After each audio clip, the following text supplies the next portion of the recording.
Let us all bow our heads and feel the presence of the Lord. In the name of the Father, the Son, the Holy Spirit. Amen. Lord, dear Regine of all, we would like to thank you for this another wonderful day that you've given us. For letting our ears to hear good messages, our mouth to spread good news, our hands to become bountiful, our feet to explore this magnificent world of yours.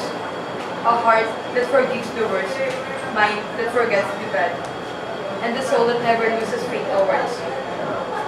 Glorify us, each and every one. Please do remain guiding our steps to be faithful. We invoke for assurance that we are handling within your will. Remind us always of your endearment as we recognize your intentions and suggestions to fulfill the aim we set out here today. Please utilize our lives, Lord, to reach the people who really need to know that you love them. Amen. In the name of the Father, the Son, and the Holy Spirit.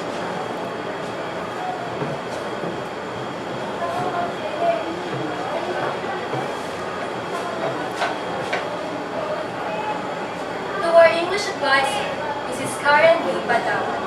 To our AP advisor, Mr. June O. Bensuceso. To our honorable guests, dear students and friends. Ladies and gentlemen, a pleasant day to all of you.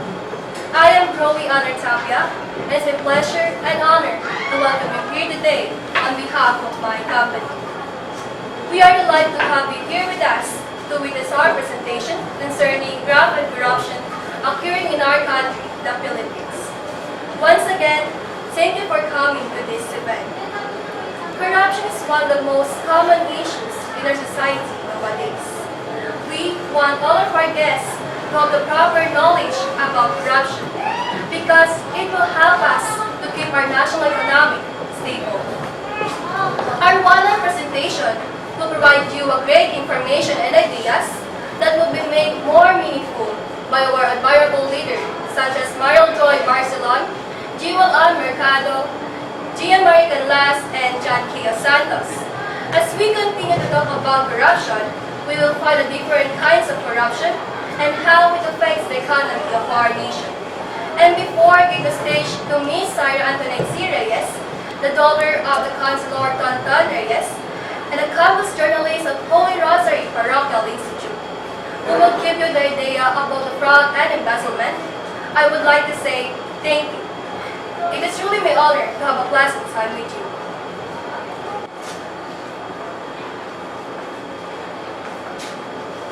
Thank you, Roby. For today, we are discussing about fraud and embezzlement. But let's discuss about fraud first. Let's start by watching an infomercial that talks about fraud. Sa makabagong panahon, iba't ibang uri ng pamimeke ang laganap sa ating bansa. Gagamitin ang kakayahan nilang magsalita ng may paninindigan kung makuha ang iyong kahinaan na hindi mo inaasahan. Dalawa sa pitong Pilipino ang nakararanas ng panluloko mula sa iba't ibang uri ng tao, website, programa at iba pa. Paano ka makakatakas sa panluloko? Paano ka makakaligtas sa pamimeke? Paano tayo tatakbo sa lugar ng kasinungalingan? Maging handa at alert. Kilalanin ang kinakausap ng tao. Suriin at maging mapagmatsyag sa lahat ng oras. Dahil ligtas ang mapanuri, iwaksi ang mali.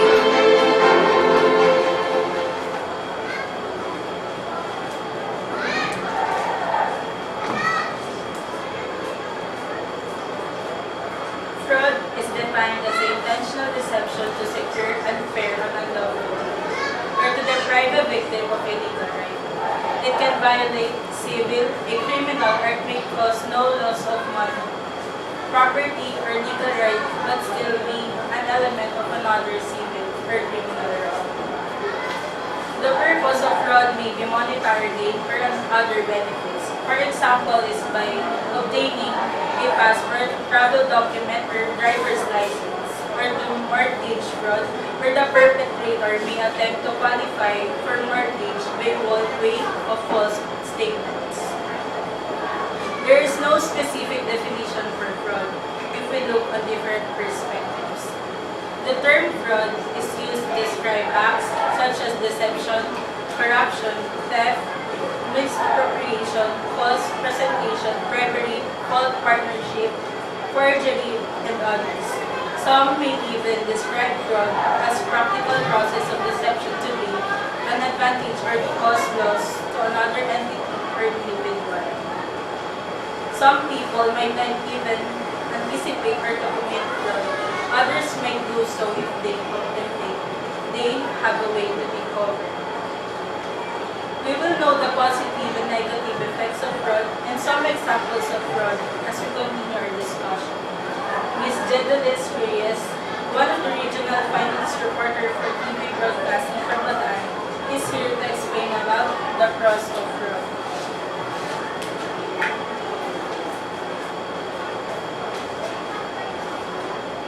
Thank you, Syra. Here are the pros of fraud. You can sell fake items for a higher price. You can easily earn huge amount of money.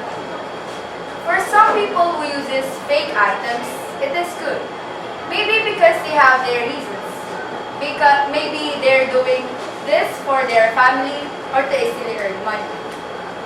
But do they really think that it is a good way to earn money? I don't think so. Many people have already reported some fraud problems, especially in texts.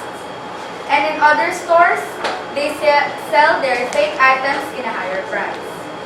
It is true that selling fake items can make it easy for some people to keep up with people who have a beautiful and original brand of something. Otherwise, people who is against this have already consulted this kind of problem in the government. Having fake items can cause bad or good effects, maybe in your body or in your life. It is therefore logical that it should be prevented. But who should be responsible for this? The answer is that anyone involved in any of the steps, from the conception of the research to its final publication, has a responsibility. Be it co-authors, colleges, supervisors, statisticians, peer reviewers, journal editors, ethics committees, research funders, or academic institutions. All must be on their guard for suspected fraud. Equally, they must have robust but fair mechanisms for investigating alleged fraud and dealing with it appropriately when proved. Now, let me introduce to you the guitarist of San Juan. Here is Mr. John Paulo Baguna to discuss you the cons of fraud.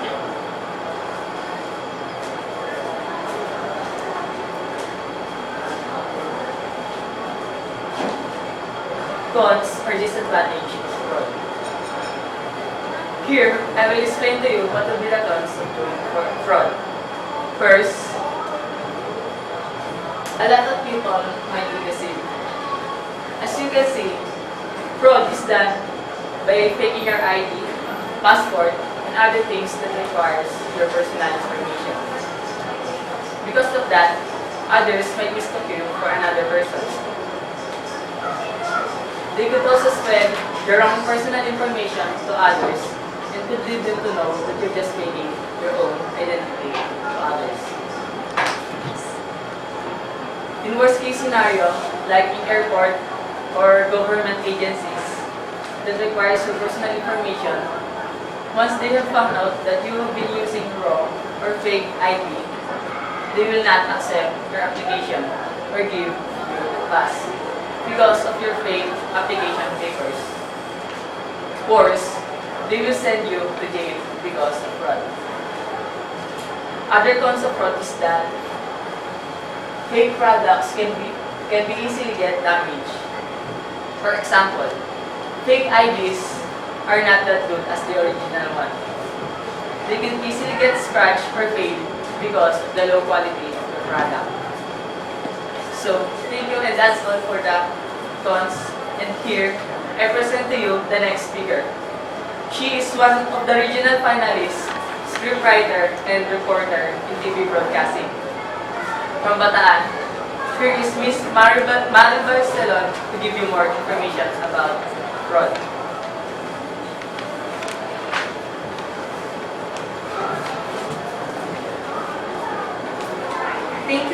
Barbuna? Indeed, fraud can lead to different outcomes. It can be good or bad. At first, we must know the consequences or the possible conflicts that we have to face after committing fraud. Fraud is an intentional misrepresentation of material existing fact made by one person to another with knowledge of its falsity of inducing the other person to act, and upon which the other person relies with resulting injury or damage. Selling fake items to earn high profit will be very helpful for those who are in need of money. This is also a big help for those who doesn't have enough money to buy some authentic designs. Some people who are victims of fraud can be affected emotionally. There is a possibility that will cause them to be stressed and might have psychological problems. It is very difficult to recover from these, especially if it is financial loss. Because of fraud, people are being greedy. There are people who use their power to get what they want. And that explains the quotation by the British novelist Jonathan Gush, "Fraud is a daughter of greed." That's all for the fraud. Have you all familiar on the word embezzlement? If not, don't worry because the next speaker will explain what does it mean. Let me introduce first the next speaker. She is a simple yet awesome one. An editor, Wattpad reader, and a consistent honor student. She is Miss Jeneline Conanan.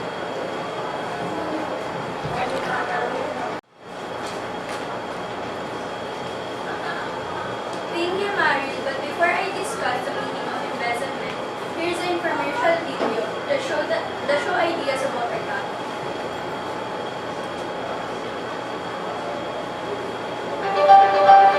Ano nga ba ang embezzlement?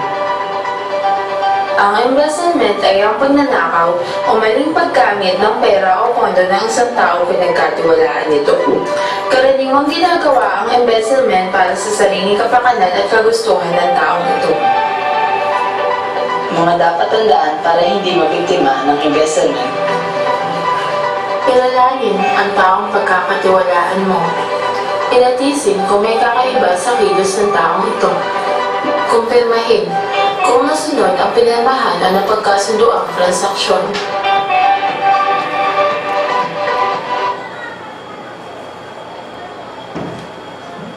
What is embezzlement? Embezzlement is also known as employee or property thief, and it occurs when a person in a position of trust takes or misappropriate funds that they have been entrusted with and converts them for their own benefit. For example, when an employer hires a new employee, they expect that employee to perform the work that he asks for them so they can receive a paycheck. Often, employees are promoted to positions of trust within the company. These positions enable dishonest employees to commit criminal acts against the company for their own personal gain. So as a business owner, you need to be aware of embezzlement and how to protect your business from potential embezzlers because it happens more often than you would like to think. And here's Alexis Manahan, a student with honor to explain the concept of embezzlement.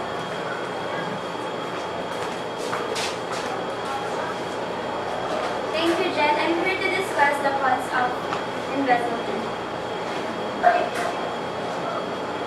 According to Very Group, over half of the victimized businesses don't recover the money taken by embezzlers. Embezzlement often results in business bankruptcy. Bankruptcy doesn't necessarily wipe out all debts. If jury awards money to someone as compensation for embezzlement, a type of fraud, or you've been criminally persecuted in order to pay fines and restitution, filing for bankruptcy will not offer you much comfort. And according to Federal Bureau of Investigation, embezzlement is considered a white-collar crime. A white-collar crime is a term coined in 1939. It is not a victimless crime. It is a single scam that can destroy a company, devastate families by wiping out their life saving, or cost investors dollars billions of dollars. According to criminal defense lawyer, that a conviction for misappropriation normally brings about a fine, prison, or jail time or both. A conviction for embezzlement usually results in a fine, jail, or prison time or both. Each state has its own penalty scheme, depending on the value or type of property you have embezzled, whether there were any aggravating factors accompanying the crime. The penalties were different in their severity. Other states punish embezzlement convictions according to the value of the money or property obtained. Other states also list types of property that, regardless of value, incur specific fines and prison terms. And that's all 4 counts of embezzlements. And here's Ethan Beni Santa Ana, a consistent honor student, to explain the cross of embezzlement.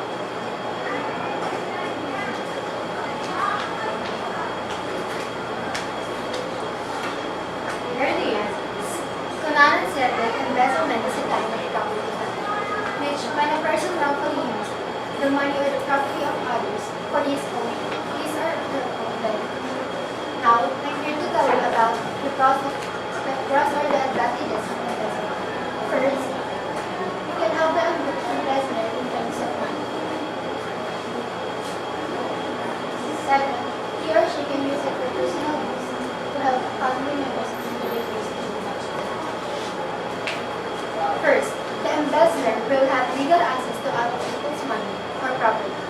Since it's a crime of secretly taking the money of other people or organizations that you work for, of course, you will have some information because the properties of it are entrusted to you.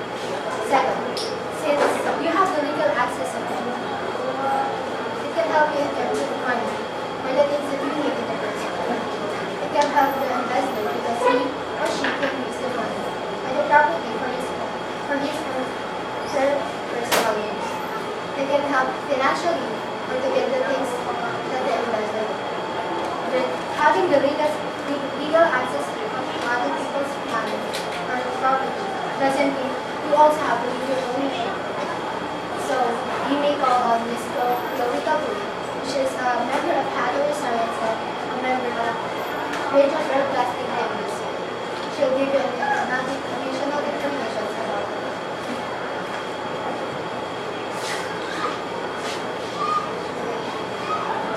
This was what happened in Dixon, Illinois in 2012 that resulted in a $53.7 million loss in the city. The comptroller at that time, Lila Crundwell, embezzled the money to fund her own horse breeding operation along with her extravagant gifts. Crundwell was charged in 2012 and pled guilty to wire fraud. Crundwell was sentenced to 20 years in prison for this crime.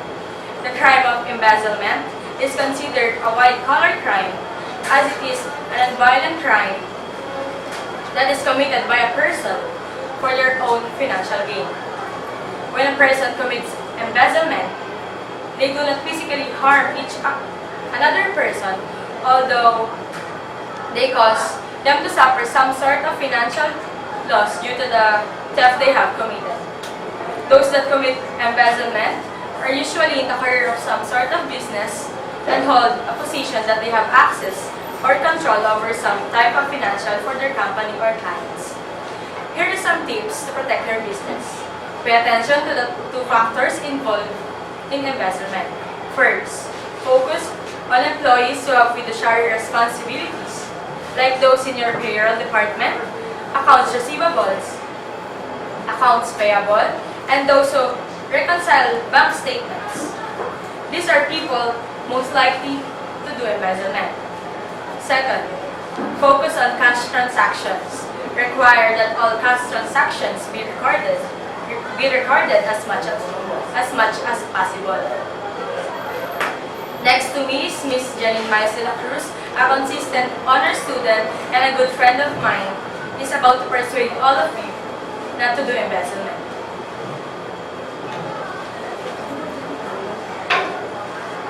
Thank you, Ms. Kapuli. To To all the people who's planning to do corruption, special embezzlement, come to think of it, individuals who are entrusted to an organization's fund are expected to safeguard those assets for their intended use. And those individuals are going to use that asset for their own will. Why is it important not to engage with investment? It is beyond the means of important. It's a must not to embezzle things that are entrusted to you. You might get caught and bring to jail. How do you feel when it happened to you? What about your ego and dignity? Is that too easy to give in? You should not commit any forms of embezzlement. Little or big assets can cause problems to your company or business. Imagine, if you are convicted for embezzlement, you are surely going to jail. Imagine the life behind the bars, the cruelty of the surroundings. People will surely hate you. Those people that give their trust to you are going to regret, and you will have a hard time to earn their trust again. And the worst, your loved ones. Your family might abandon you and use you as a bad example for your children or young ones in your family. Imagine those things that you will receive if you engage your investment are the replacement of your ego and dignity. After hearing the consequences and the conviction for embezzlement, are you still going to embezzle funds and properties? You should not. You are entrusted of a lot of people. Those trusts are difficult to earn. You should not break their trust. To all the officials and people have powers in holding their companies or government's fund, you should not commit embezzlement. Even if you have the name, money, and power, you are recognized as a criminal. Remember this. Embezzlement is a crime. Embezzling is a knockoff criminal. Once you engage in embezzlement, you are recognized as a criminal. Here's Mr. Jero Ventura, a consistent honor student and a student leader to introduce to you some information about bribery, extortion, and nepotism.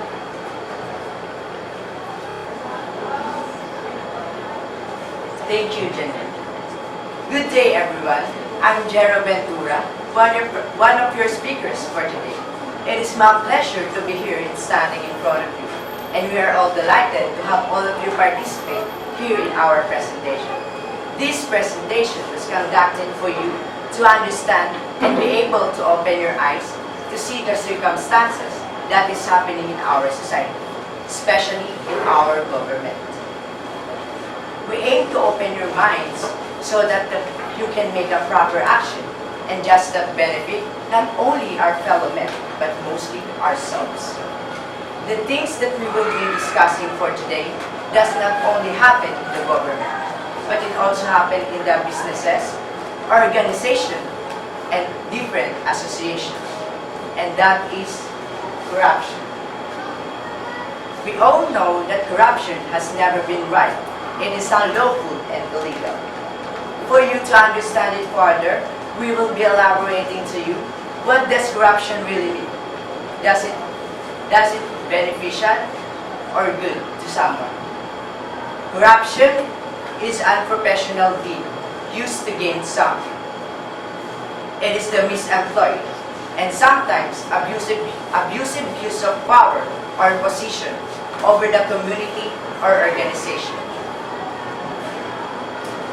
with the intention of gaining something. Extortion, bribery, and nepotism are some forms of corruption. These three are the things that we will be discussing for today.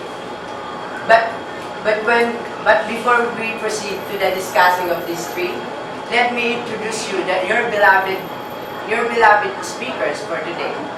Junrens Inocencio, Raymond Kyle Bernales, Clarence Dizon, Princess Anne Tolentino, Shane Venegas, Giselle Cruz, Lynn Santos, Iana Cruz, Zara Encina, Rainier Bersabal, Ashanti So, Gia Talas, and Joanna Baltasar.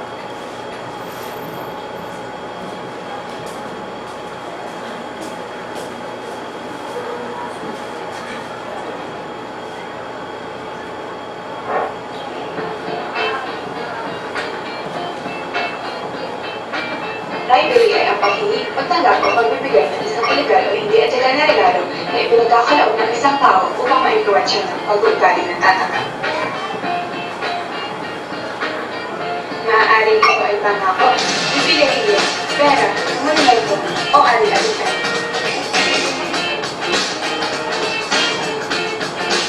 Ang bribery ay ginagawa sa ibang kampanin ng influence.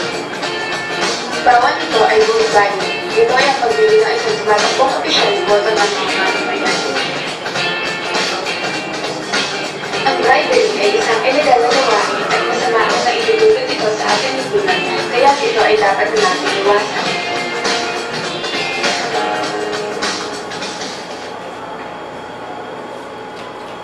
Bribery. Bribery is a crime. It is offering or giving, soliciting or receiving any item of value as a means of influencing the actions of individual holding a public or legal duty. It is an ethical practice in support corrupt regimes. Corruption and bribery coincide with each other, and these are the root cause of all evil. Politicians are the persons who exercise bribery. Employing a public official to influence the award of contracts is an example of bribery, the purpose of which is to exert pressure or influence over the official's action. And now, here is Julian's session to give an information about extortion.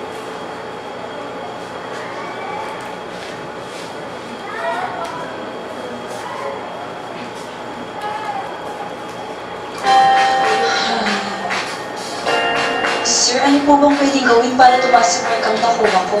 Gusto mo bang tumaas yung markang nakuha mo? Bigyan mo ko ng pera para masolbahan yung problema. Sir! Hay nako, kung ayaw mo, mananatiling mababa ang markang nakuha mo.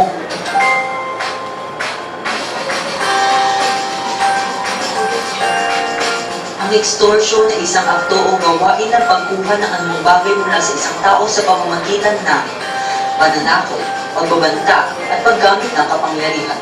Mga dapat tandaan para makaiwas sa extortion. Maging alisto, maagap, at maingat. May mga nakaakibat din na kaparusahan ng sino mang gumawa ng pangingikot tulad ng pagmumulta ng ₱250,000 at pagkakakulong ng 5 taon o higit. Walang katutunguhan ng pagbubutkot sa kapwa kaya't marapat itong tigilan. Tanging pansariling kagustuhan ng nakikinabang, iwaksi ang pangingikil at itama ang maling gawin. What is extortion? Extortion is a crime in which one person forces another person to do something his will, generally to give up money or other property by the threats of violence, destroy or damage a person's reputation, or extreme financial hardship. A classic example of extortion is protection. It happens not only in the government, but also in the business. For example, there is a shop that has illegal doing. To prevent it from spreading in the community, they will give money to the people who knows about this issue. But some people are greedy in terms of money. So they will use bad information they knew to blackmail the business owners and the business employees to get money from them. And here's Clarence Oliver Dixon to give some information about nepotism.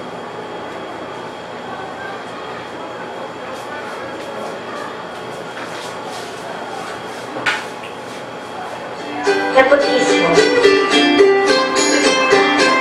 Ano ba ang nepotismo? Nepotismo o pagkakaroon ng paborito, kadalasan sa kamag-anak, kaibigan o kakilala. Pinipili ang taong may koneksyon sa gobyerno kaysa sa kwalipikado.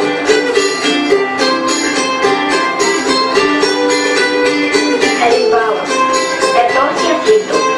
Siya ay nakapagtapos ng pag-aaral, nasipag, matiyaga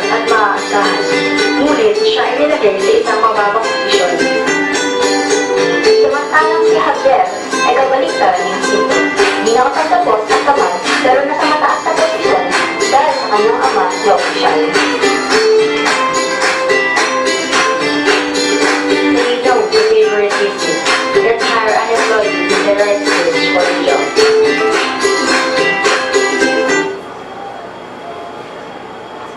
Nepotism.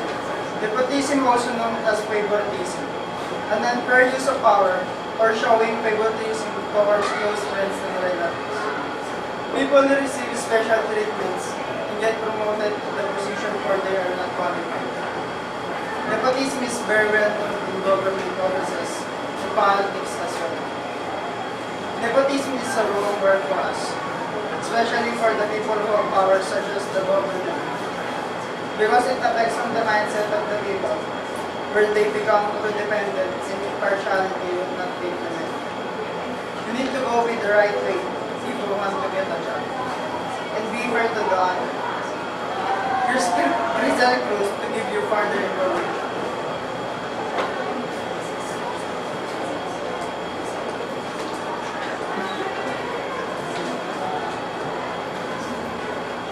Bribery. Bribery refers to the offering, giving, soliciting, or receiving of any item of value as a means of influencing an action of an individual holding a public or legal duty. Bribery is a crime in which one party offers another party a gift in exchange for preferential treatment in their legal or professional duties. Bribery means giving or receiving an earned reward to influence someone's behavior.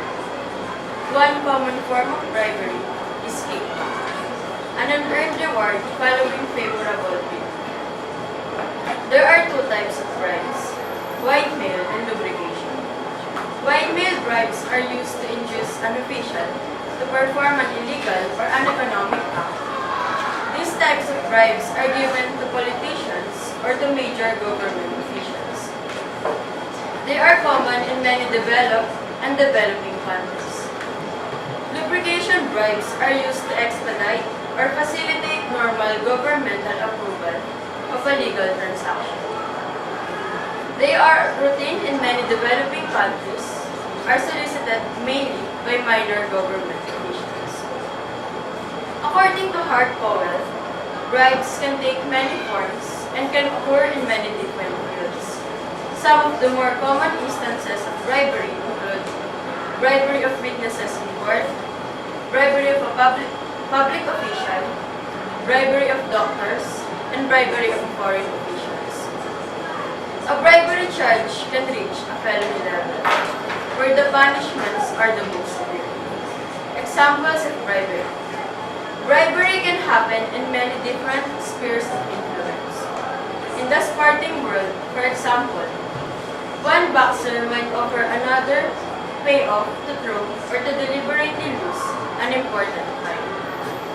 Or a gambler may offer to pay a basketball player to shave or points off the score so a team loses by more points. In the corporate arena, a company could bribe employees of a rival company for recruitment services. While bribery can take many forms, those facing bribery charges of any type should take these accusations seriously, as conviction can come with strict penalties. The standard fine can be up to 3 times the value of the bribe in question, and some cases can also result in lengthy jail sentences. Bribery also inhibits economic growth and affects the business operations, employment, and investments. Bribery has economic and social effects on people and business around the globe. It erodes support for economic aid and puts a heavy economic burden on the poor and lowers the standard of living of the people. Corruption affects all countries, rich and poor. It causes instability, inequality, and poverty, eroding national wealth. So, what can we do to reduce the risk of bribery? We should know the anti-bribery and anti-corruption policies. We need to make sure we understand rules and expectations around bribery and corruption. We also need to know what is and isn't acceptable into gifts, hospitality, donations, sponsorship, and political relations. Lastly, report concerns immediately. People need to be aware of who to report and how if they have witnessed or suspect bribery. Giving and receiving bribes are both criminal offenses punishable by imprisonment. It is right to do lawful act instead of bribery to win the hearts of everybody. So here's Tim to give you the argumentative speech about bribery.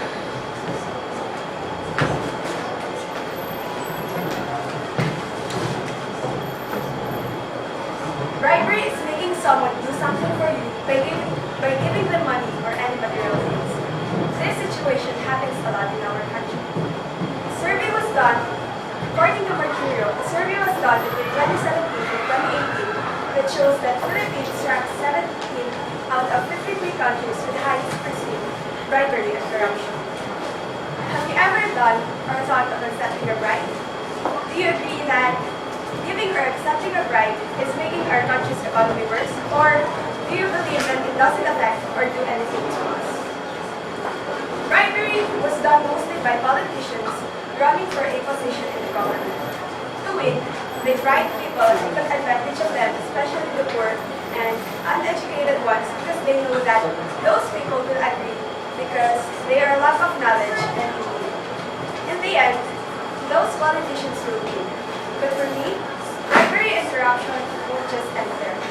Because there is a high possibility that the politicians, will be more corrupt that may lead to a massive corruption, where the country's money will not be used for good purposes because it will be on the hands of the bad people. On the other hand, bribery will help someone in need. As I said earlier, politicians target poor and uneducated who will accept their bribe and do anything for exchange just for money. People who accepted the bribe can now buy their needs for whatever they want. But even that situation cannot justify bribery, because bribery is immoral no matter what. Here's Princess Angelino to give you information about extortion.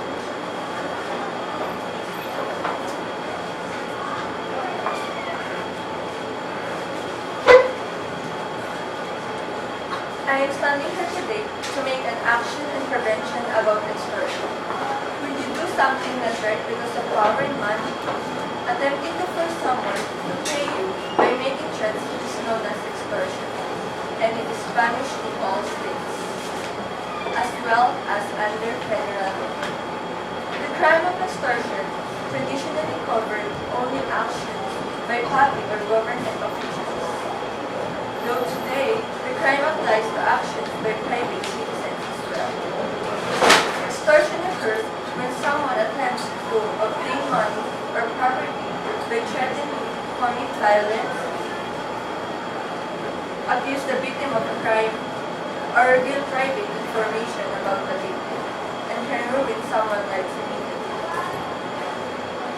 So we must take action to prevent this kind of corruption in our society.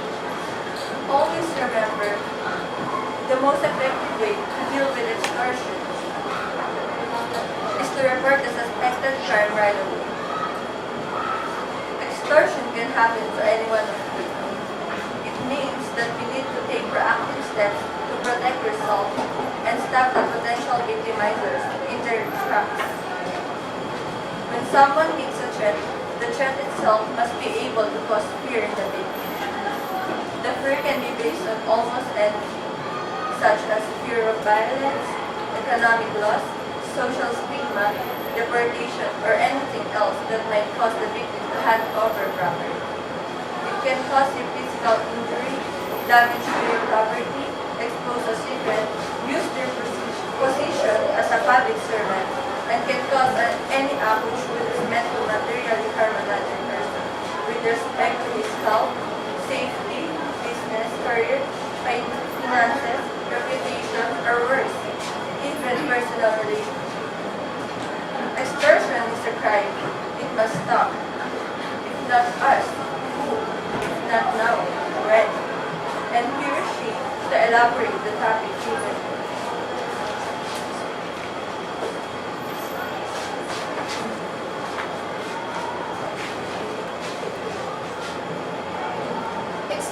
extortion is the unlawful exaction of money or property through intimidation. It is consists of obtaining property from another through the wrongful use of actual or threatened force. Violence or fear, coercive extortion. Coercive extortion is synonymous with the term blackmail, which is an older term used to indicate extortion, but common law dominion also referred to a second type of extortion. Extortion under color of office or under color of official right, which is the unethical taking by a public officer of money or property that is usually given or earned. Moreover, it also defined to exclude lawful bargaining processes. For example, a union official may threaten to call a strike for hard wages. Such threats are criminal only if used to obtain money or property for the personal gain of the applicant. The act required for extortion is the threat of future harm. Virtually, all extortion statutes require that the threat must be made to the person or property of the victim. The nature of the threatened harm varies by severity and it includes bodily harm, damage to property, and reputation, criminal accusations, or abuse of a public office.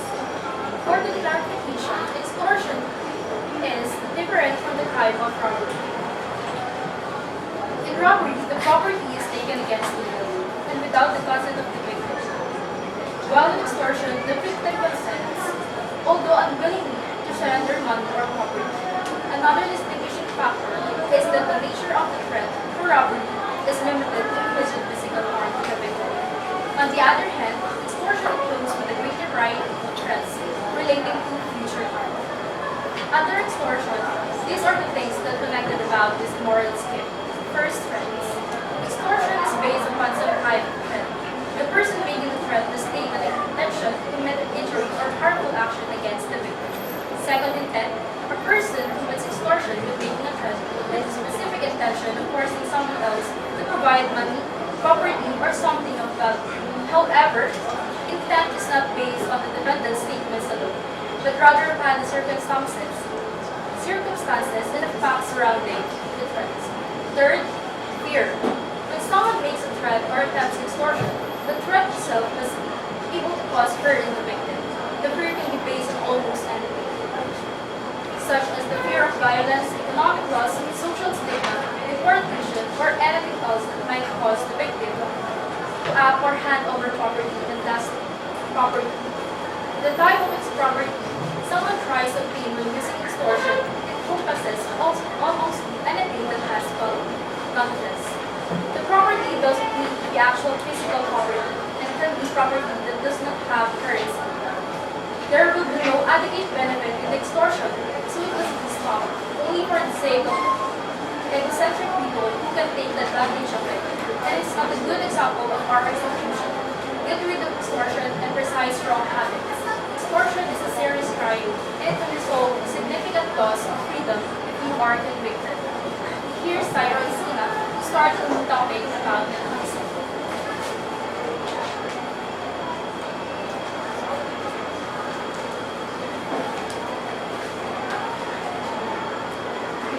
Thank you, Ms. Venegas. Some of you might not know what nepotism means.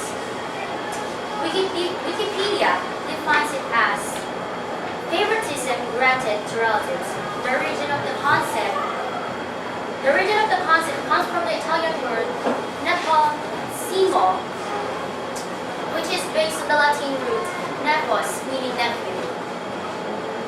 These relatives receive special treatments and gets unfairly promoted. Like what Clarence said earlier, this is well known in government offices and politics as well. The most simple cause of nepotism is that people tend to stick to other people which they know, as they have better insight on what they can expect. Nepotism has advantages and disadvantages depending on one's perspective. Building a legacy is a prime example of an advantage. It is when a parent handing off his company to his children. Also, working with a family member also gives you the opportunity to see your relatives in a new light and makes you appreciate the talents and skills which you did not know they possess. But nepotism will become a problem when a relative who is unfairly promoted is not respected by her coworkers. The special treatment might make a family member feel very entitled. And there is a possibility that your company will be ill-served and have weak employees because you have promoted someone who cannot do their job well.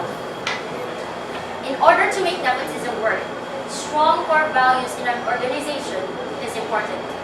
Focus on running a business as a business and not just an asset to benefit just a family. Thank you. And here's Ashanti Diaz Saw to present her speech about nepotism.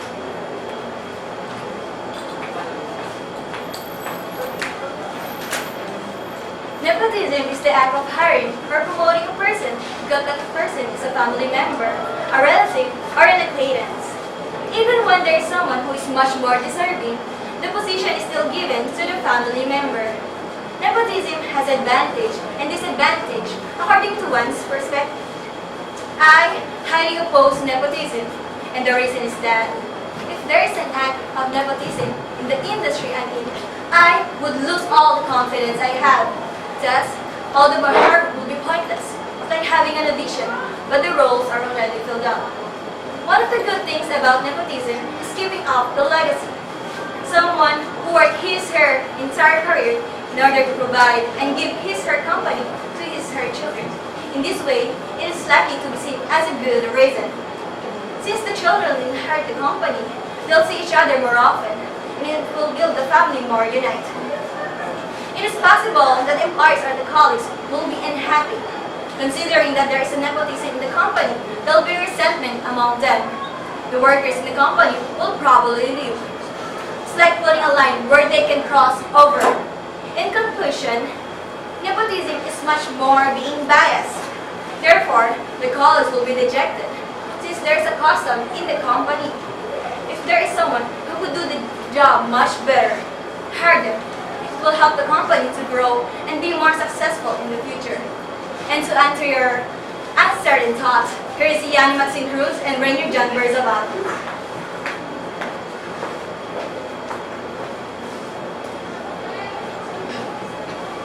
So everyone, we really hope that you learned a lot from our previous speakers discussing about the forms of corruption, and we're here to clarify some things and answer some questions that might bother in your mind based on the topic that we tackled.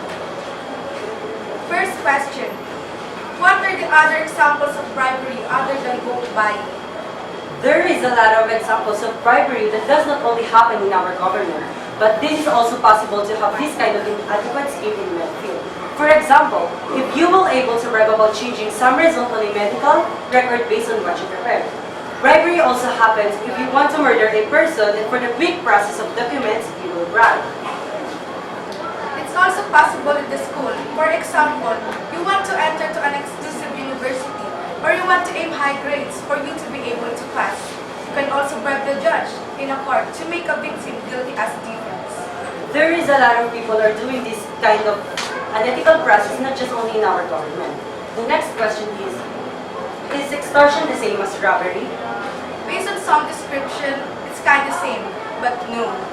Based on one of our speakers, extortion is a forced extraction.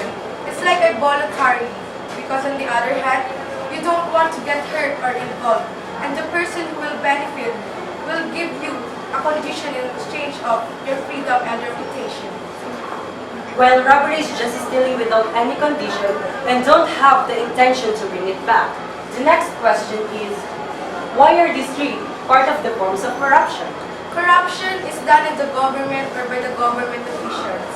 And these three are some of the process in the government: the vote buying, their thefts, for stealing money from us, and to enter some relatives in the Senate for the sake of their own good. Last question, why do people do this? Well, the first reason is money, especially if we are referring to our government.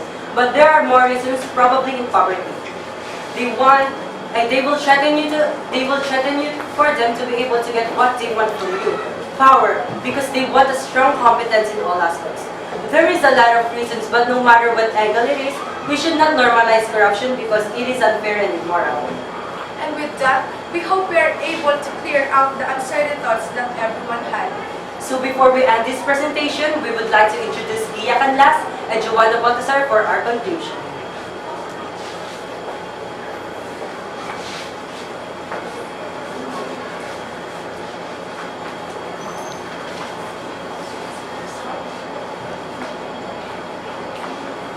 So going back, we have discussed three of the terms of corruption: bribery, extortion, and nepotism. Bribery is the offering, giving, soliciting of any items of value as a means of influencing the actions of an individual, most especially that holds a public or legal duty. So basically, bribery is performed between two people negotiating a transaction. One would give anything of a value, while the other one who accepts the bribe would do anything in exchange of what the other person has offered. And the money they will be doing are usually iniquitous and depraved acts. Then we have extortion. It is the forced procurement of anything of value from one person to the use of violence and threats. And of course, nepotism, which is also called favoritism. It is the giving of favor and special treatments to the people whom you have a relationship with, which is unfair because your actions show biased judgments. Why do people keep doing corruption even though they know it will never be right? Because these corrupts benefit from doing this, even though they know that someone or something was being treated unfairly. As long as they have something big, that's all they care about, and it makes their power stronger to establish dominion in a state, country, or city, or in a certain situation. Is there anything good that corruption causes? In nepotism, because of the unfairness and special treatments to an undeserving person, this person will be able to have a job. The vote buying and bribery will also be able to help some people, especially the poor, because the money that has been offered to them is a great help to buy the state. Synthesize all of this, corruption is the wrongful, dishonest behavior of someone in the position. He or she also uses his or her position to gain power, money, for his or her personal intentions. Corruption comes in a lot of ways. As simple as stealing from the society is also considered as corruption. Being a corrupt makes a person a self-centered person, because you know corruption is convenient only for you and not for others. In fact, it destroys others. Corrupt government, politicians, or company owners let greediness take over. And greediness is the #1 source of corruption. Just like Jacob Bronowski said, no science is immune to the infection of politics and the corruption of power. Corruption would never be right in all aspects. It is a violation not only for the law, but mostly to the human rights. There's no reason to corrupt someone, just to gain your personal needs. Just by being a corrupt, you captivate someone's freedom, decision, life, and property. You invaded their personal life and steal from them for your own desire. We need to educate the society that being a pawn to these people would never make the world a better place. We need to make an action. In every steps we make, we are able to inspire hundreds of people to do what is right. We need to educate the people to make an action and stop this corruption. Again, we'd like to thank all my group members for this successful presentation. And here's the other group, and here's Stephanie to start the other group's presentation.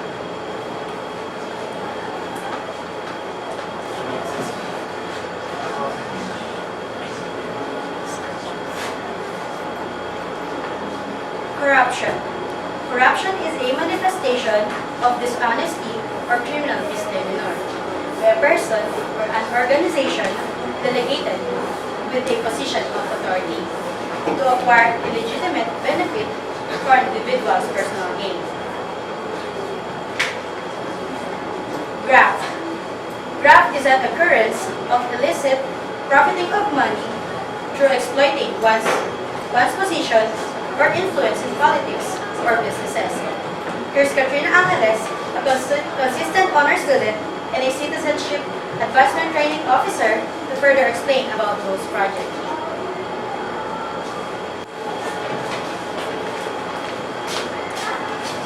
Ghost Project.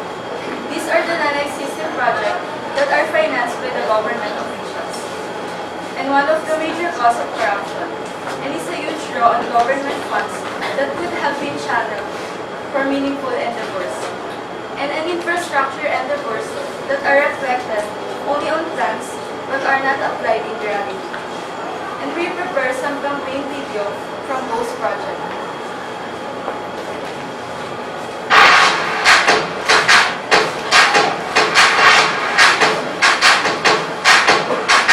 Ilan sa mga dapat aglayin upang Ghost Project ay matuloy? Maging mapanuri. Suriin ang mga proyekto na pinabandohan, ngunit hindi man lang nasisimulan. Maging matapang. Huwag magbulat-bulagan at isuplong sa kinauukulan ang mga ganitong gawain. Paalala, maging kaingat mata upang ganito klaseng korupsyon ay maiwas. Isang paalala mula sa Department of Justice.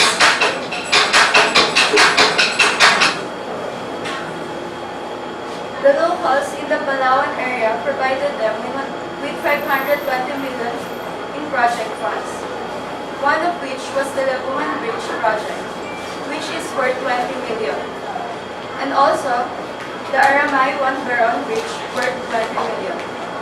Those are just two of the projects that need to be done.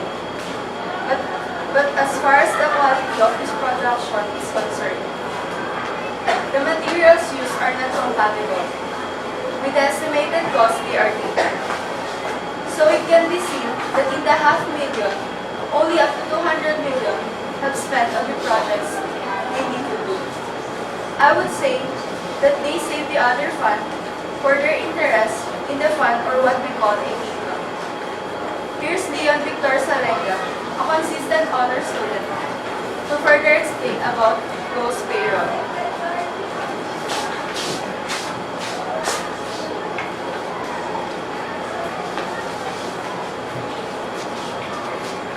Ghost payroll are non-existing personnel or pensioners that are being paid with salaries.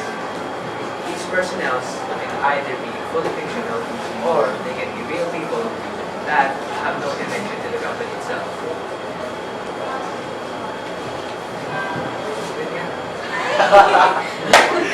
Nakasan mo?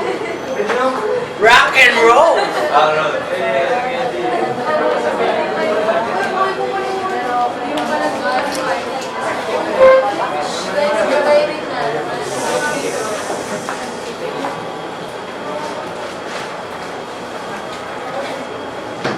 First of all, what is ghost payroll? Ghost payroll are non-existing personnel or pensioners that are being paid with salaries. These personnel are either fully fictional or they are real people that have no connection to the company itself.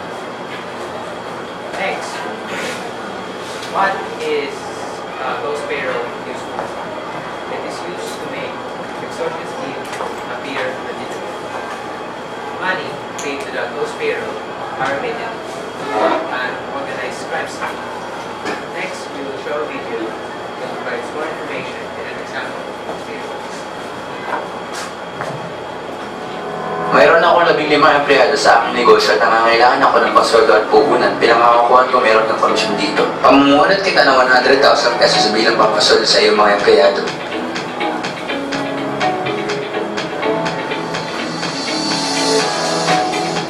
Gusto ko itong natira dahil sinabi kong 15 empleyado ang aking pinapasweldo pero sa katotohanan ay aapat lang sila. Ang nakita niyong eksena ay isang halimbawa ng tinatawag na ghost payroll, pagpapasweldo sa mga empleyado hindi naman talaga nagtatapaw upang may gusto o may tagaw pinamumuhan ng pera. Malaki ang nagiging epekto nito sa ating lipunan katulad ng pagkawala ng tiwala sa kumpanya sa namamahala dito na nagkatulad ng pagdami ng mga tao ng trabaho. Ang ghost payroll ay isang uri ng korupsyon na hindi dapat pailalim sa pagkain. Hindi kapangyarihan ang nagpapakorap sa tao kung hindi tao ang nagpapakorap sa kapangyarihan. Next up is John Q. Santos to share his knowledge about ghost employees.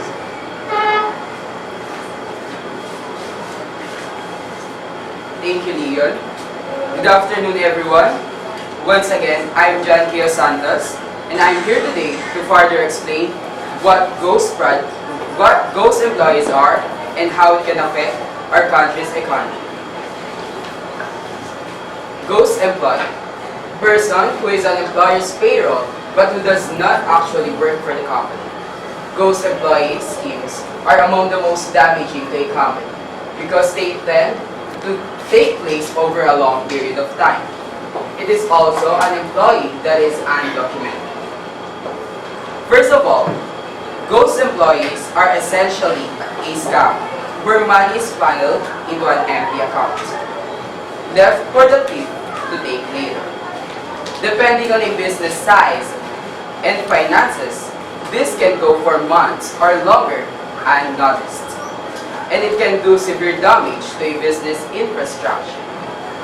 According to the Association of Fraud Examiners, or ACFE, the median duration between the start of payroll fraud scheme and its detection is 24 months. Enough time to do some significant financial damage to a company. Simply, ghost employee is a person that is listed in the accounts and taking money from the company, but not actually existing. And the money that has been taken was collected by an official of the company and using it for personal use. 29% of all organizations globally experience payroll fraud. 24 months is the time of detection, among the longest of all fraud types. 47% of payroll perpetrators in upper management or accounting finance. Next to me is a consistent honor student who is part of speech choir and a singer-songwriter. Let's welcome Denise Vera Nahor to deliver a persuasive speech about Ghost Project. Thank you, John Leo. Ghost Project. The Philippines has a chronic corruption that is being inflicted on top government officials. The Ghost Project is a situation where a government fund project is unfocused and has no process of constructing because of the anticipated income of the leader. As a Filipino citizen, can you say that corruption is good for everyone, or it is just for the sake of others? For me and the rest of the citizens of this country, it is calamity. Why? It is easy. As a taxpayer, peaceful and honest, do you want to find that your contributions to your beloved country will be useless? Of course not. Ghost projects are due to the selfishness of the voter. They are the people who do not practice honesty for their job and their culture. It is a waste of money that the government is paying for, where there is no real purpose. They pack the other funds for their own interests. That's what we call a kickback.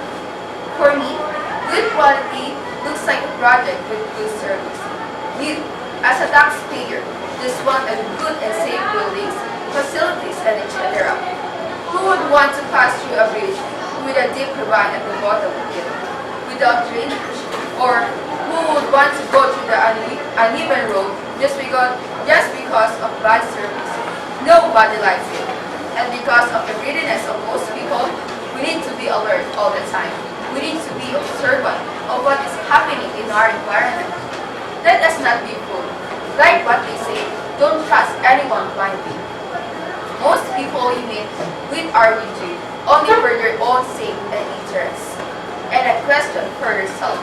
Open your eyes. Look within. Are you satisfied with the life you live? Bob Marley. And before I give this stage to the next speaker, once again, I am Denise Vera Escobar, sharing my persuasive speech about Ghost Project. Then, here is Kurt on guitar to help expand the knowledge about Ghost Project. Kurt? Thank you, Denise. Ghost projects are infrastructure endeavors that are reflected only on plans but are not implemented on reality. It is a major cause of corruption. It is a huge draw on government funds that could have been channeled to meaningful endeavors. It was stated with that Pacifico Jose Mercado, the Oriental Mindoro DPWH District Engineer. reporting that these unstarted road projects were nearing completion. Sanchez said it is presumed funds that have already been dispersed and paid to contractors, thus making them essentially ghost projects. The article Evora made said there were a combined 163 million pesos for road projects and a flood control project contracted by Altima, which Regal report said were between 90 to 98% complete, when in fact they have not started or are just 50% finished. The DPWH engineers report also claimed that the 6 million pesos in farm-to-market road projects by CL Caranda were nearly 50% complete as of March 27, but have in fact barely started.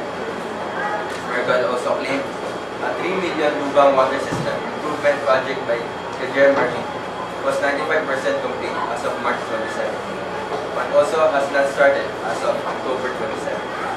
This article proves that those projects exist in the Philippines. We need to stop them.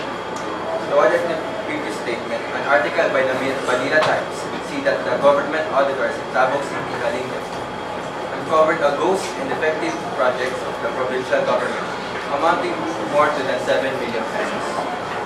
The audit team conducted its regular audit of projects and found that they were either unfinished or had defects contrary to the report of the provincial government that the projects were completely accomplished. Ghost projects do not happen very often, but when they do happen, they take a huge amount of money, time, and resources. The government says it will maximize the use of existing technologies to defeat graft involving infrastructure projects. Under the system, information provided by the drones, as well as satellites, will enable geographic identification of photos, videos, and their location through geotagging. The geotagging capability also provides a more accurate measurement of project accomplishments or how much has already been accomplished. Ghost projects are still a thing to this day and is continuing to do damage. Ghost projects usually happens to vulnerable poor communities. They waste the resources that should be used more meaningfully. And with that, let's all welcome Ms. Erica May De Leon to deliver her speech concerning ghost training.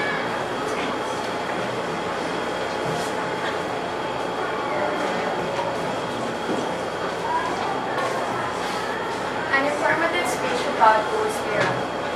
According to recent rankings published by international agencies, the Philippine President Rodrigo Duterte makes the Philippines more corrupt and less democratic state under his reputation.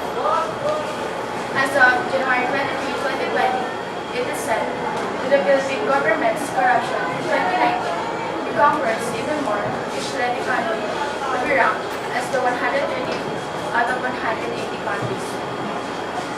One of the reasons why we suffer like this is the ghost spiral.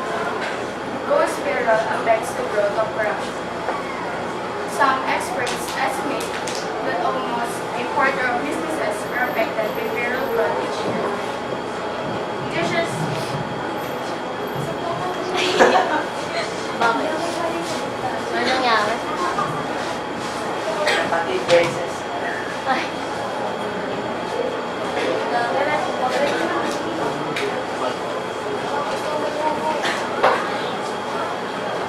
An informative speech about ghost spiral.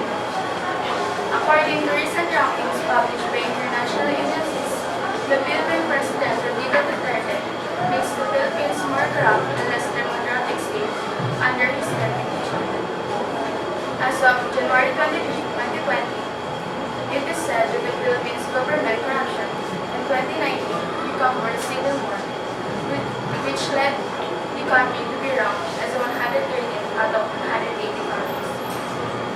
One of the reasons why we suffer like this is the ghost spiral. Ghost spiral affects the growth of corruption.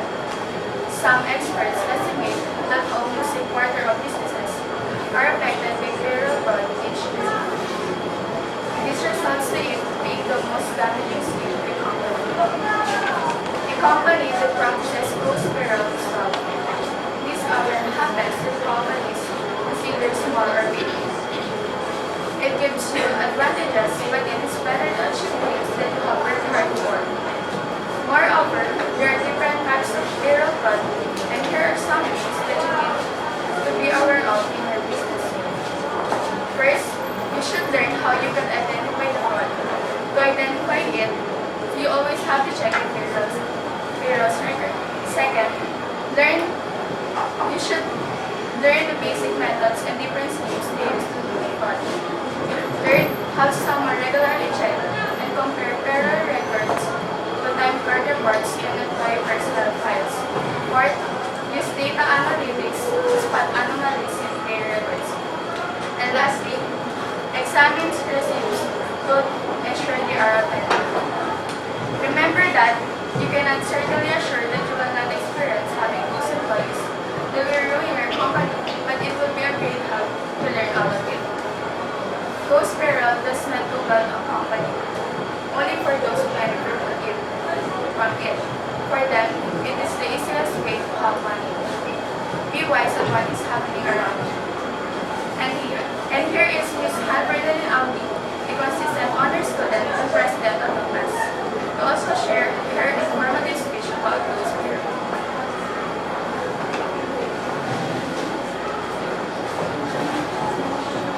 Thank you, Ms. De Leon, and good afternoon, everyone. Corruption destroys the legitimacy of our country. Even though it has been occurring in our society ever since, it has only been given more attention in the recent period wherein it is already acute. That makes the people begin to be aware of this problem. One of the kinds of corruption is the ghost payrolls, where monies are funneled into empty accounts, or also known as ghost employees, and will be left for the thief later. In this kind of scam, the business believes that there is an individual that works there, but there is really no one.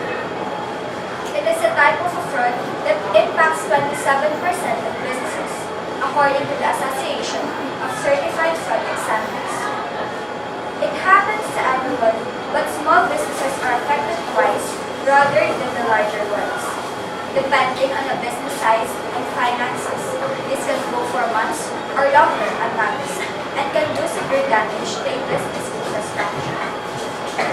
Payroll fraud is a problem that, while can become exacerbated, can also be solved or prevented. The problem with fraud is that it takes up a lot of time and resources to solve, and is often solved in a waste of resources that could be better applied elsewhere. Ghost payrolls are simple to do, and through this, extra paycheck can be earned fast.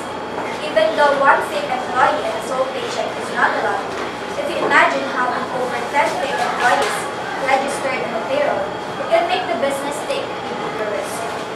The business that have ghost payroll has a lot to lose because dealing with any kind of lawsuit could people come from permanently. To sum up, all businesses need to ensure that their payroll policies are being implemented properly. Everything should happen on time, and everything needs to always stay up to date. When employees resign or let go, they need to be removed from payroll immediately. Also, having one person run everything is always risky, unlike multiple individuals. There is a less chance of an issue arising. No business wants to believe that one of their own employees could be conspiring against them, but it is of the utmost importance that they should be prepared for anything that can happen. A scam is always considered as a sin. No matter what the reason is in the business size, no one deserves to be scammed.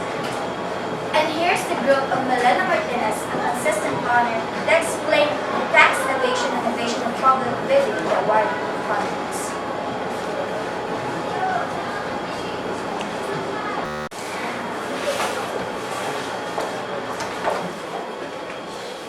Corruption is one of the most common issues in our society nowadays.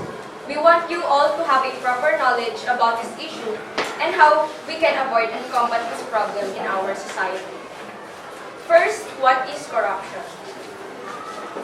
Corruption is the misuse of resources or power for private gain. There are 8 types of corruption frequently practiced in the Philippines, namely tax evasion, ghost projects and payrolls, evasion of public bidding in the awarding of contracts, passing of contracts, nepotism and favoritism, extortion, protection money, and bribery. But this discussion only focuses on only 2 types of it, which is the tax evasion, and the evasion of public bidding in the awarding of contracts. We have prepared a short video clip about what does tax evasion means.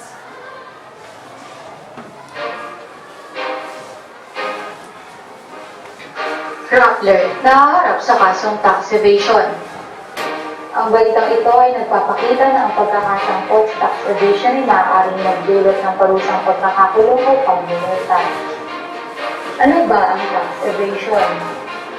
Ito ay isang illegal na gawain kung saan ang isang mamamayan ay umiiwas sa pagbabayad ng tamang halaga ng buwis o hindi talaga pagbabayad ng buwis. Karaniwan itong ginagawa ng mga sikat na personalidad, mayayamang tao, opisyal ng gobyerno at malalaking korporasyon. Ang pagdedeklara at pagbabayad ng buwis ay nararapat na gawin sapagkat responsibilidad natin ito bilang mamamayan ng ating bansa. Maging tapat, responsable at disiplinado. Ang paalalang ito ay hatid sa inyo ng BIR o Bureau of Internal Revenue.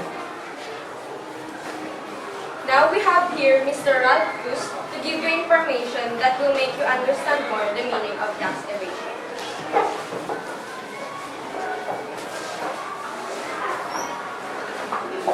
Tax evasion is an illegal activity in which a person or entity deliberately avoids paying a true tax liability. It can either be the illegal non-payment or underpayment of actual tax liabilities due, and it is mostly done by rich people, big corporations, government officials, and celebrities. Miss Jewel and Mercado is here to discuss tax evasion further.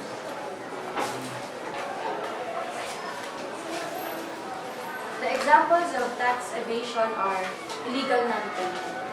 It is where the taxpayer purposely failed to pay his or her taxes. Next is underpayment of tax liabilities due.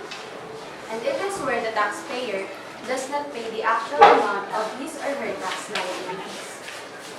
Underreporting of income.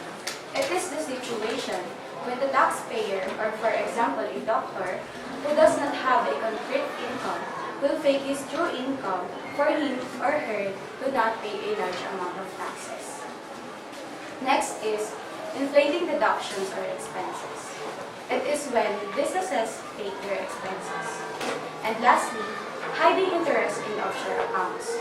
And this is when a taxpayer or a businessman who has many accounts or has a personal account and hide his another income or all of his income. So the reason why people evade their taxes is because when you have higher income, you have higher taxes to pay. And they don't want that because they'll use the money for their own personal satisfaction. Or they don't trust the government who will have access to their taxes. So any person who willfully attempts in any manner to evade or defeat any thereof shall be fined not less than 30,000 pesos, but not more than 100,000 pesos, and suffer imprisonment not less than 2 years, but not more than 4 years. So I want to introduce to you Mr. Eugene Dabu, Mr. Arian Ortigera, and Ms. Jessica Arcus in presenting their persuasive speech.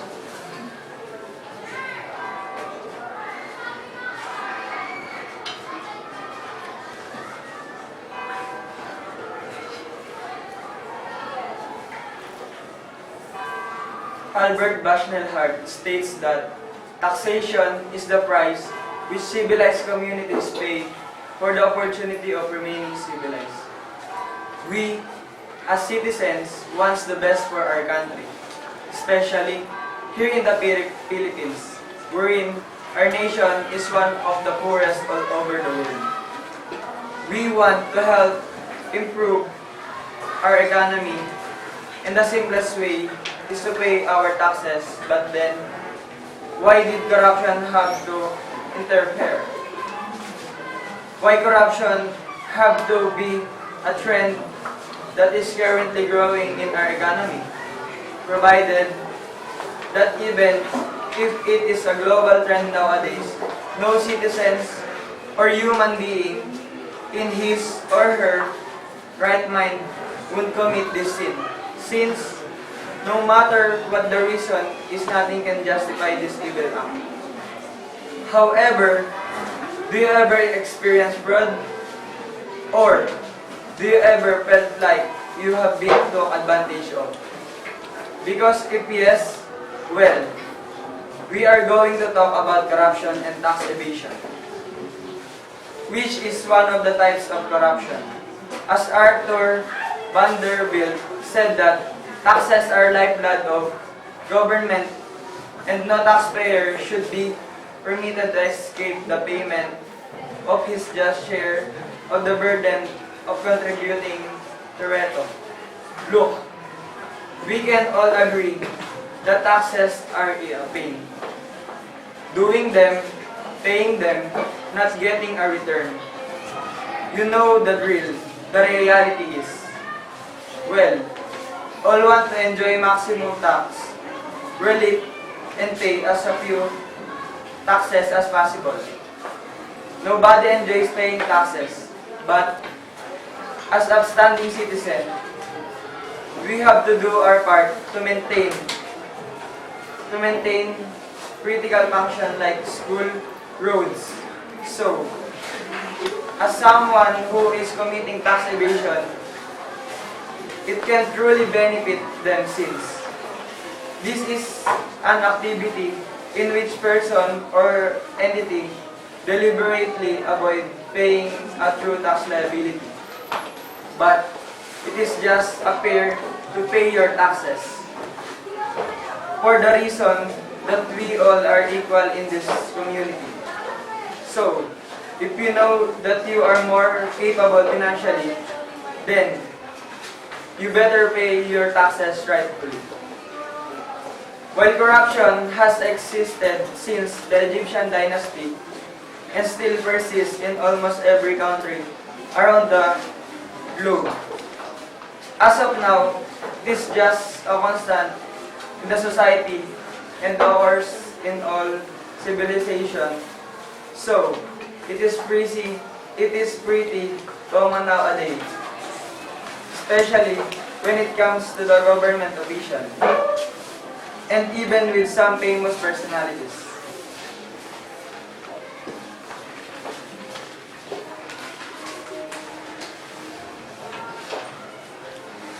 However, it has only been in the past 20 years that this phenomenon has begun being seriously exploited. It has also many different shapes as well as many different various effects, both on the economy and the society at large. One of the type of corruption is tax evasion, or most commonly known as tax fraud. It is the illegal negligence in tax paying and misrepresentation of tax returns to reduce one's tax liabilities. Tax evasion can be either the illegal non-payment or underpayment of actual tax liabilities due. Many citizens are charged with the case of tax evasion because they failed to pay taxes intentionally. Usually, celebrities and elites in our country, in our society rather, are the one who commits tax evasion, especially doctors who do not have a concrete income. So, they can intentionally sham their income without us knowing.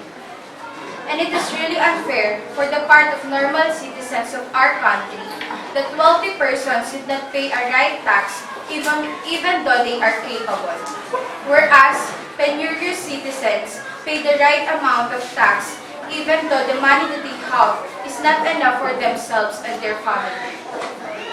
An example of these famous personalities that committed tax evasion is Manny Pacquiao, who is a professional boxer and a senator. Though there is no doubt that Manny Pacquiao is rich, he still got involved in tax evasion and ended up paying millions for what he did. We can say that he got a benefit from what he did, but then after he has to pay bigger sins. The fine can go from $250 for individual taxpayers up to $500,000 for corporations if he got caught or worse, he might even go to jail, in which the time can extend to a maximum of 3 years. Those are some of the examples of the punishment based on IRS tax rules.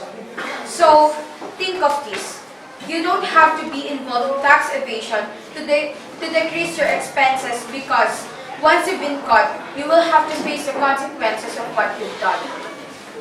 For instance, what if there's less tax evasion and corruption here in our country? Then our country will probably have more savings, which will allow the government to reduce the income and business tax rates.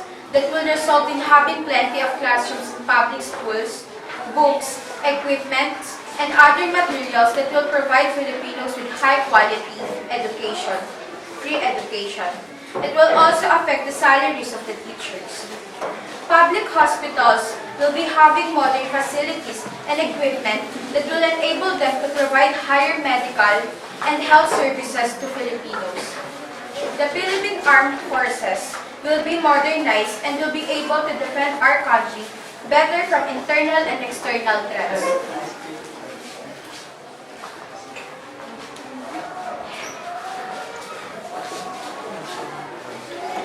What if tax evasion and corruption gets even worse?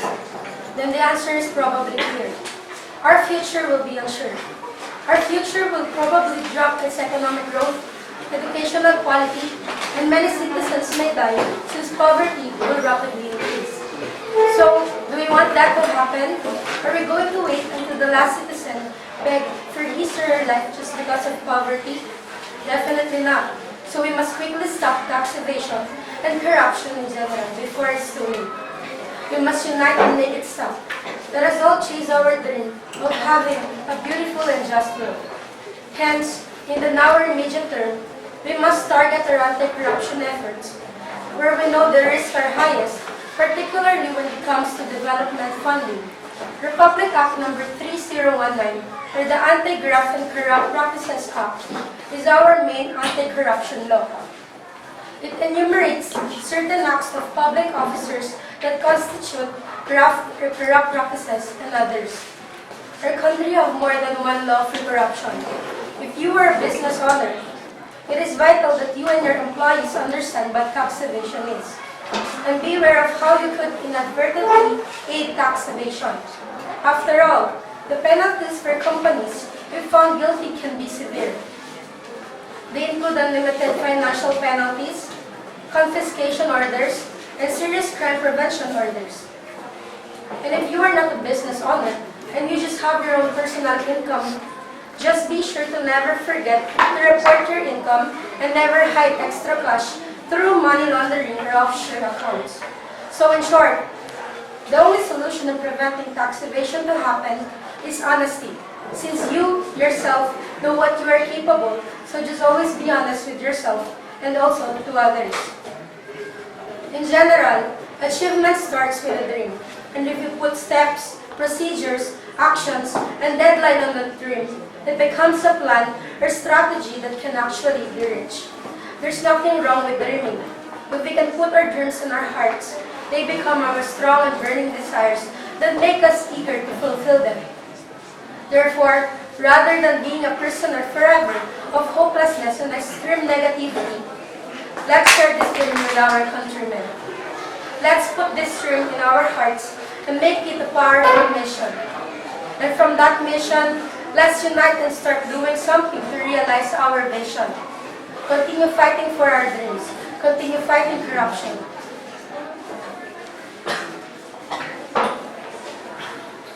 We've come up with another short video clip regarding the next issue that will tackle, which is the evasion of public bidding in the awarding of contracts. Mr. Harvey Valdez. Magandang araw! Nandito ako ngayon upang tatalakay kung ano ang evasion of public bidding in the awarding of contracts. Ang evasion of public bidding ay ang pag-iwas sa pampublikong pagbid sa pagkakaloob ng mga kontrata sa mga transaksyon ng gobyerno. Ang mga bids at award committee ng opisina ng gobyerno ay umiiwas na may sabad sa mga kontrata ng proyekto sa publiko. Gumagawa sila ng paraan na ito ay may bigay sa mga kontrata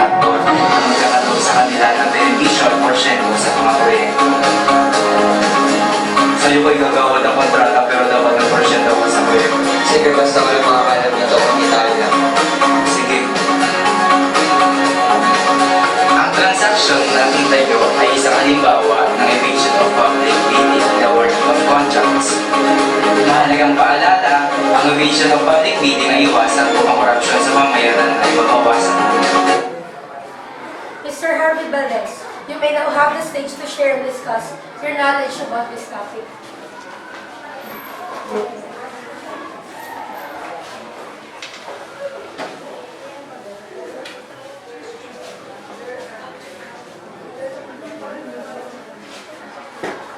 The evasion of public bidding in the awarding of contracts is a kind of corruption whereby the awarding of contracts will go to some favored business enterprises or contractors.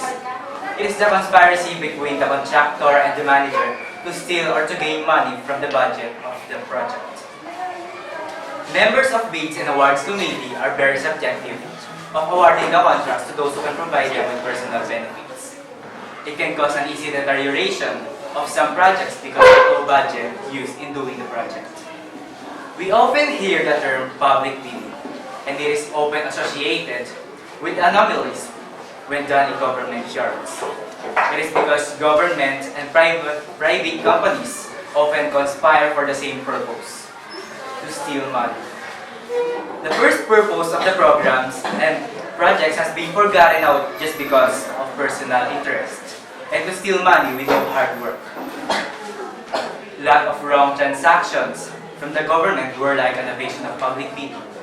But what exactly does public bidding mean? Public bidding is the most widely accepted method of procuring. Unlimited amount that is from a cent to a billion transaction can be used. But if our procurement can qualify where public bidding can be simplified, the law may be set for alternative acquisition procedures. It can only become a corruption when they are evading the public bidding in the awarding of contracts. Many people, especially Filipinos, are not aware about it. So a lot of anomalies were now happening inside our country. The evasion of public bidding is needed to stop because it is the main reason why our country cannot get over from the poverty. As what we always say, public office is a public trust. Here are Miss Mariela Buenaventura and Miss Bienvenido Bautista to perform their persuasive speech.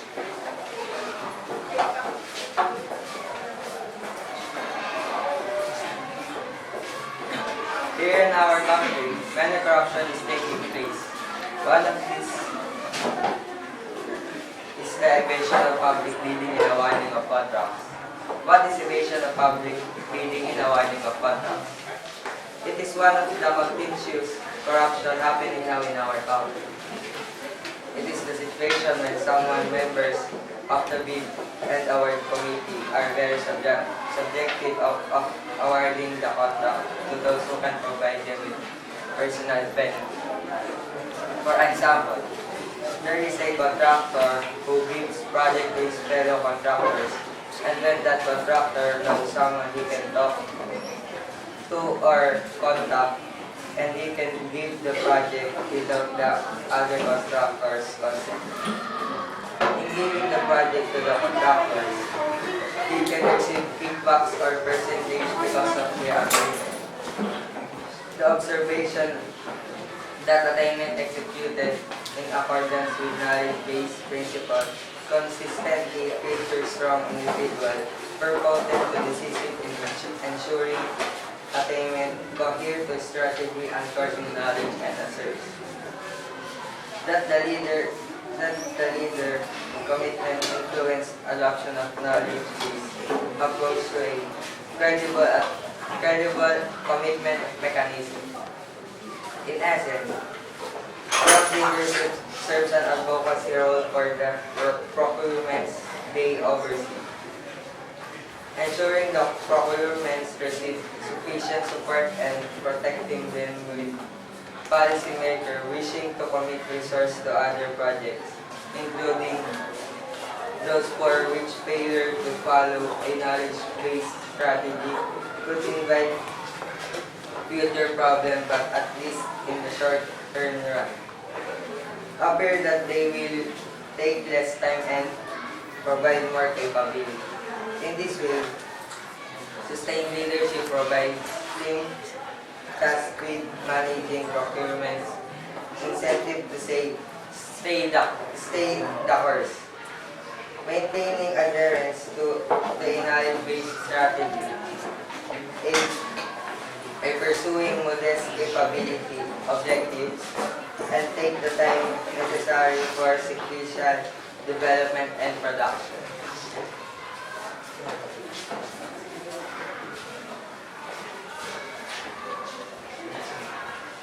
Since Aranas details the division of public bidding is the foregoing of the awarding of contracts through public bidding or award.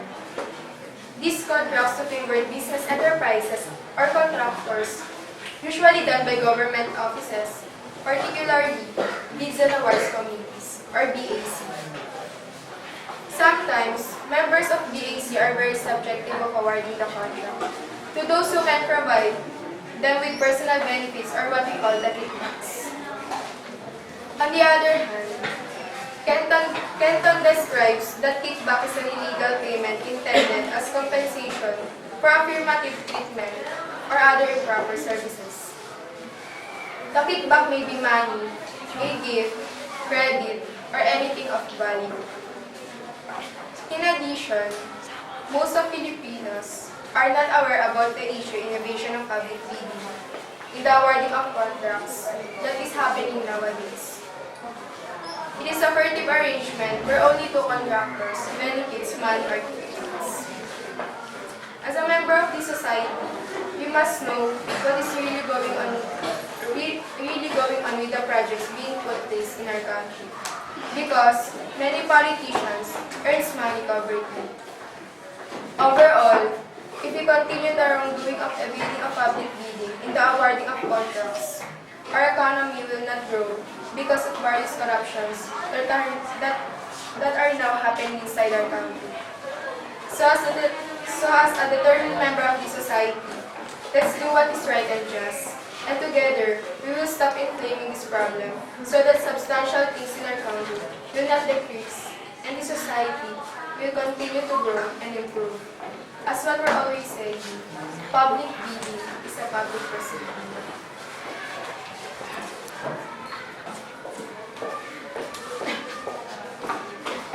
We can help our country by speaking out and through our actions. Because in the end, corruption, if left unchallenged, undermines a country's attempt to fight poverty and equality. We have seen a rise of multi-dimensional inequalities in income, opportunities, wealth, which accumulate into inequalities in education, health, and even life expectancy. Corruption is killing our nation. It deprives the Philippines to move up and achieve progress. Thus, we strongly believe that corruption must end and we must take action. We say no to corruption and yes to progression.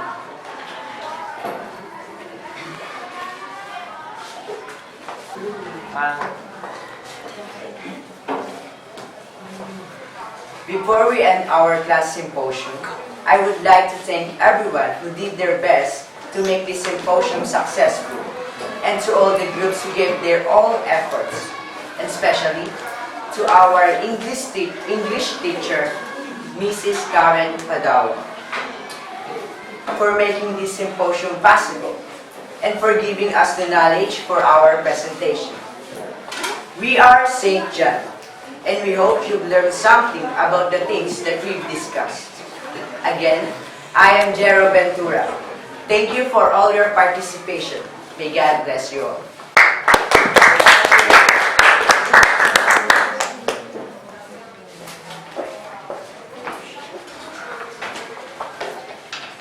Let us bow our heads as we close this presentation and feel the presence of the Lord. In the name of the Father, of the Son, and of the Holy Spirit. Amen.